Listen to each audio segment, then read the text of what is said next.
Hi കൂട്ടുകാരെ, ഇന്ന് നമുക്ക് ഒരു സ്മൂത്തി ഉണ്ടാക്കാം. അതിനായിട്ട് ഞാനിവിടെ നല്ല പഴുത്ത നല്ല മധുരമുള്ള മാങ്ങയും അതുപോലെ നല്ല പഴുത്തിട്ടുള്ള റോബസ്റ്റ് പഴമാണ് എടുത്തിട്ടുള്ളത്.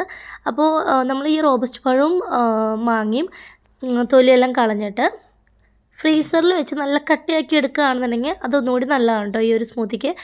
ഞാനിത് തണുപ്പിച്ചെടുത്തിട്ടുള്ളൂ, കട്ടിയാക്കാനായിട്ട് നിന്നില്ല. അപ്പോൾ നല്ല ഫ്രീസ് ചെയ്തെടുക്കുകയാണെന്നുണ്ടെങ്കിൽ നമ്മുടെ ആ ഒരു സ്മൂത്തി ഒന്നും കൂടി നല്ല ടേസ്റ്റി ആയിരിക്കും.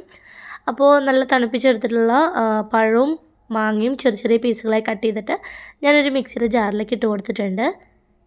ഇനി നമുക്ക് ഇതിലേക്ക് ഓരോരുത്തർക്കും എന്തോരം മധുരം വേണമെന്നുള്ളതിനനുസരിച്ചിട്ട് പഞ്ചസാര ആഡ് ചെയ്ത് കൊടുക്കാം കേട്ടോ. അപ്പോൾ ഞാൻ കുറച്ച് പഞ്ചസാര ആഡ് ചെയ്ത് കൊടുക്കുന്നുണ്ട്. പിന്നെ ഈ ഒരു സ്മൂത്തി ഉണ്ടാക്കാനായിട്ട് നല്ല പഴുത്ത് നല്ല മധുരമുള്ള മാങ്ങ വേണം എടുക്കാനായിട്ട്.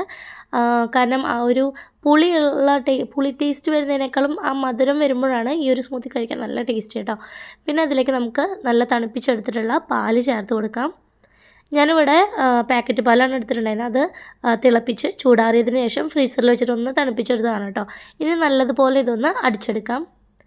അപ്പോൾ കട്ടയൊന്നുമില്ലാതെ നല്ല സ്മൂത്തായിട്ട് നമ്മൾ ഈ ഒരു സ്മൂത്തി അടിച്ചെടുത്തിട്ടുണ്ട്. ഇനി നമുക്ക് ഇത് സെർവിങ് ഗ്ലാസ്സിലോട്ട് സെർവ് ചെയ്ത് മാറ്റാം. ഐസ് ക്യൂബ് വേണമെന്നുണ്ടെങ്കിൽ ഐസ് ക്യൂബും ഇതിലേക്ക് ചേർത്ത് കൊടുക്കാം. നമ്മളിപ്പോൾ ഓൾറെഡി തണുപ്പിച്ച പാലും തണുപ്പിച്ച ഫ്രൂട്ട്സും ആയതുകൊണ്ട് അത്യാവശ്യം നല്ല തണുപ്പുണ്ട് നമ്മുടെ ഈ ഒരു സ്മൂത്തിക്ക്.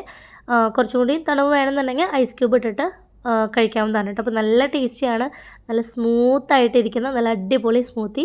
അപ്പോൾ നിങ്ങളെല്ലാവരും ട്രൈ ചെയ്ത് നോക്കുക. ഈ ഒരു വേനൽക്കാലത്ത് ആ ചൂടൊക്കെ ആയിട്ട് നമ്മൾ പുറമെ നിന്നൊക്കെ വരുമ്പോൾ ഇതുപോലൊരു സ്മൂത്തി കിട്ടിയാൽ അടിപൊളിയല്ലേ. അപ്പോൾ നിങ്ങൾ ട്രൈ ചെയ്ത് നോക്കിയിട്ട് നിങ്ങൾക്ക് വീഡിയോ ഇഷ്ടമാണെന്നുണ്ടെങ്കിൽ ലൈക്ക് ചെയ്യാനും ഷെയർ ചെയ്യാനും കമൻറ്റ് ചെയ്യാനും മറക്കരുത് കേട്ടോ. പിന്നെ ഇതിന് ടോപ്പിങ്സ് പോലെ കുറച്ച് ഐസ്ക്രീം ഇടണമെങ്കിൽ ഐസ്ക്രീം ഇടാം, അല്ലാന്നുണ്ടെങ്കിൽ കുറച്ച് കാഷ്നട്ട് ഫ്രൈ ചെയ്തതോ അല്ലെങ്കിൽ കപ്പലണ്ടിയോ ഒക്കെ നമുക്ക് ഈ ഒരു സ്മൂത്തിയുടെ കൂടെ ഇട്ടിട്ട് കഴിക്കാവുന്നതാണ് കേട്ടോ. നല്ല ടേസ്റ്റിയാണ്. ഇനിയിപ്പോൾ ഇതിന് കൂടെ നമ്മൾ ഈ കട്ട് ചെയ്തിട്ടുള്ള ഈ മാങ്ങയുടെ ചെറിയ ചെറിയ പീസുകളോ അല്ലെങ്കിൽ പഴത്തിൻ്റെ പീസുകളോ ചെറുതായിട്ട് ഇട്ടിട്ട് കഴിക്കണമെന്നുണ്ടെങ്കിൽ അങ്ങനെ വേണമെങ്കിലും കഴിക്കാം കേട്ടോ. അപ്പോൾ എല്ലാവരും ഒന്ന് ട്രൈ ചെയ്ത് നോക്കുക. ഇഷ്ടപ്പെട്ട് കഴിഞ്ഞാൽ ലൈക്ക് ചെയ്യുക, ഷെയർ ചെയ്യുക. Thanks for watching.